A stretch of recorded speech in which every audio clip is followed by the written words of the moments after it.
Call to the honourable member for Solomon. Thanks, Speaker. My question is to the Deputy Prime Minister. What is the importance of the Defence Treaty between Australia and Papua New Guinea, and what impact will this have on our Australian Defence Force? Call to the Deputy Prime Minister and the Minister for Defence. I thank the member for his question and acknowledge his service. Yesterday, our Prime Minister and James Marape, the Prime Minister of Papua New Guinea, signed the Pukpuk Treaty, Article 4 of which contains a mutual defence obligation, giving it the character of an alliance, the first alliance into which our country has entered since the 1st of September 1951, when Australia signed the ANZUS Treaty 74 years ago.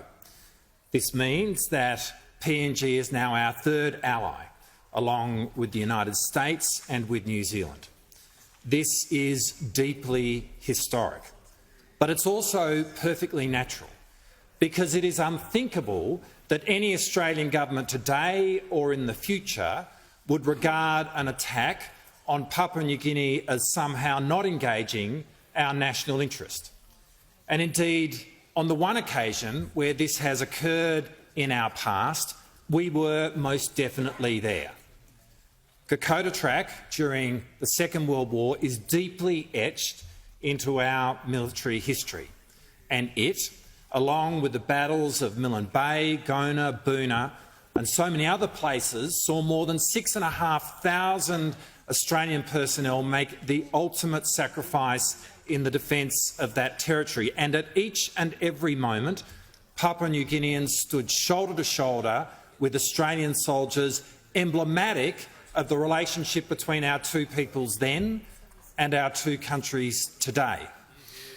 From PNG's point of view, this represents an ambiguous choice to see Australia as its natural security partner, a choice that we do not take for granted. And this alliance will now further the process of the integration between our two defence forces, which will include the recruitment of Papua New Guineans directly into the ADF, the first step of which will see permanent PNG residents in Australia be able to join our Defence Force from the 1st of January next year. Now, this agreement has been negotiated in record time, underpinned by a shared and significant ambition.